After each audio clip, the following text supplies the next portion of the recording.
Alrighty, let's take a look here at doing our next lecture, and we will be jumping into the second lecture of equilibrium. So we did the 7-1, 7-2, 7-3, and now we're jumping in, and I'll just name them by that first one, 7-4.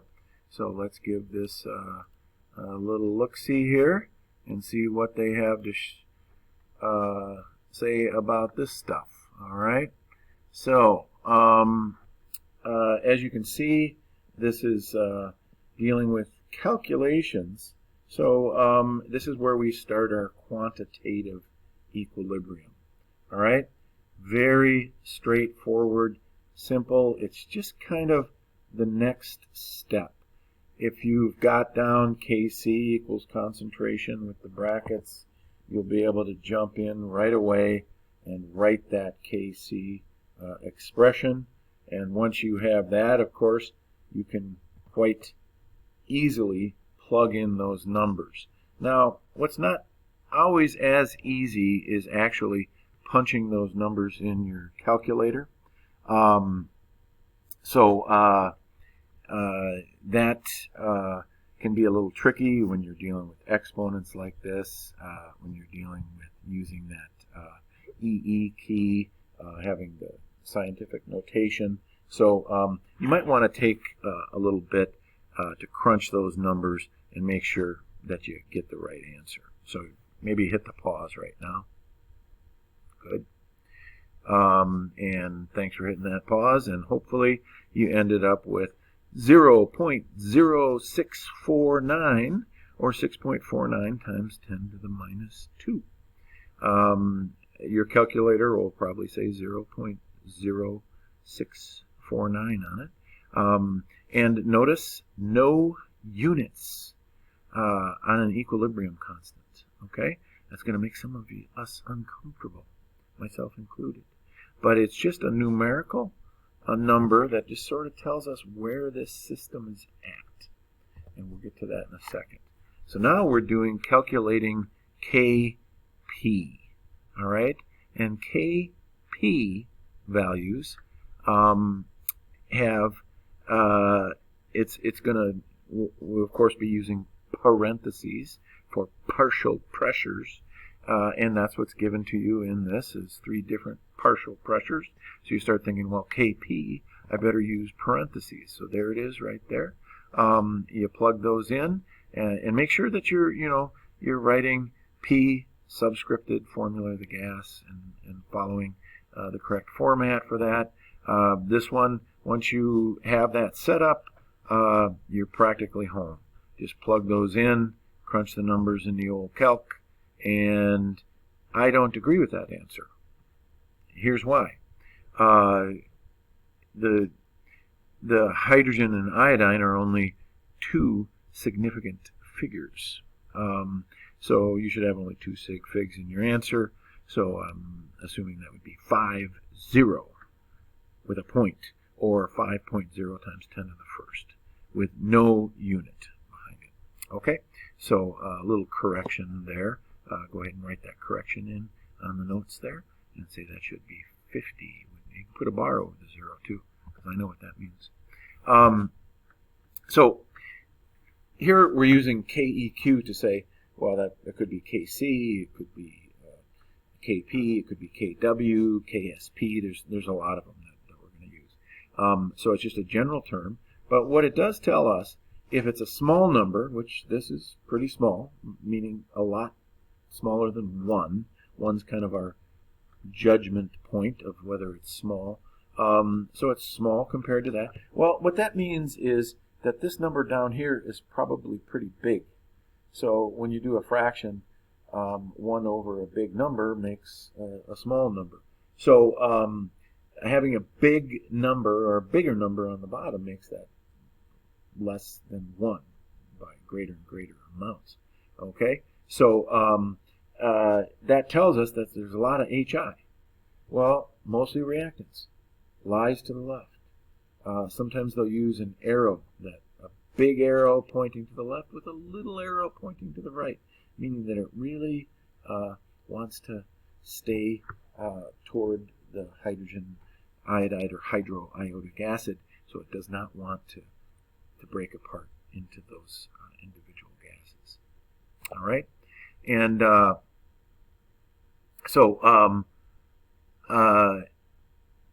now this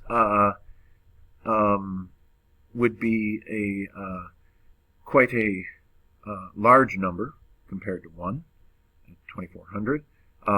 So that means lots of reactants. So boom, there you are on the reactant side. Big old number. Okay, so that works out nicely for that. So that means, big number over small number equals a big number. So we write there that the concentration of NO, or the reactant, is really, really small. And a small number on the bottom there. So that means, yeah, you're going to have lots of products, which usually is what you want. That's why the reaction is written that way, because you want products. So KEQ is greater than 1. Actually, it has 2 greater than symbols, which you pronounce this way, I believe, if I remember my math skills. KEQ is greater than 1, which would mean mostly products. Equilibrium lying to the right.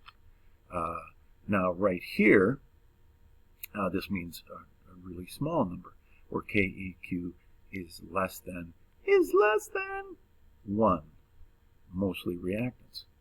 That's going to lie to the left on the reaction. Now, if KEQ is about 1, that's when you're in that wheelhouse where the products and reactants are pretty much the same.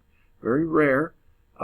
Usually they'll favor one side or the other over that, and certainly a lot more reactions will lean toward one side or the other than would be, or an equilibrium constant would be close to 1.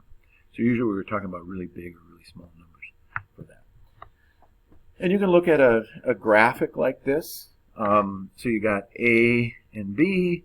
So here's a couple, and here's a couple of single dancers. So you can see all the dancing couples. Look at almost everybody's dancing. Oh, there's a few singletons wanting to just, maybe they have their own special moves that they use on the dance floor and just want a neat little room. So they're out there by themselves. But many more dancing couples. All right. So if you're favoring AB so strongly, well, that we can now look at that and say, well, if we're looking at AB being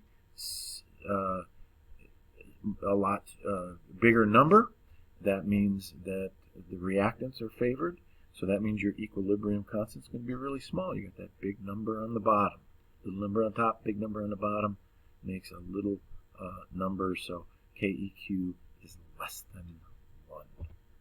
All right. Now, this last part is pretty intuitive, but it does make for some complex problems, and you'll get a chance to practice those at the end of the assignment for this. Okay, the first one is the coefficient rule, which basically tells us we're looking at these coefficients in the equation of A, B going to D. And you can see down here they're cut in half. All right? So if those coefficients are cut in half, then Kc, you can simply cut the equilibrium constant in half and it'll be correct. And this is the math that proves it. Basically, you're looking at this fancy thing here raised to the 1/2 power. That's going to cut all those in half, which would be this, which equals that equation, so it works out perfectly. It's going to be a big time saver for you to learn these laws, because you're like, here's 2 reactions, you know this one. If they give you this one, then you know this one would be twice as much, okay? So you can kind of jump to answers a lot quicker this way. And I know a lot of you like to do that, and get that quick solution to the problem. So this is a reciprocal rule, writing the reaction this way versus flipping it and writing it the other way. Of course, that flips all of the letters right there, and that would be the reciprocal of the Kc from this reaction. Okay, you just flip it around and take 1 over the reaction if it's the reverse of that reaction. It's called the reciprocal rule.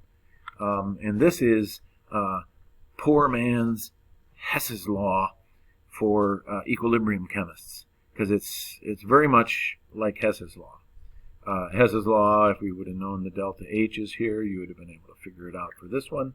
You're going to be able to do the same thing for this. If we know I and IV, not sure why we're using those Roman numerals, and for those two reactions, let's say we know those and we can write out those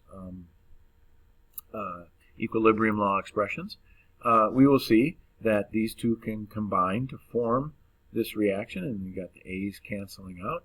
So really, then you have this number right there, and that, if you look, oh, this works out good. Everything that you wrote here, if I multiply these two things together, that'll work. So B times B is B squared. Perfect. Worked out great. So this is to multiply, or the multiple equilibrium. So if you have, you just multiple means multiply. Just multiply them together. They were additive with Hess's law, but here you can take the equilibrium law expressions and multiply them together. And again, that's a time saver for you on these kinds of problems. Okay, so that's the end of this lecture, and I'm having trouble finding my little stop button here. Where is my stop button? Oh my goodness. This thing is really spaced out here. Let's see here. Launched. It's already launched. What happened to my recording? Oh boy.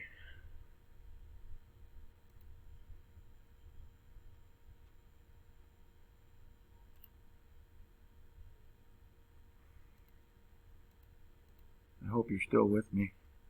I hope it's still recording. Hello?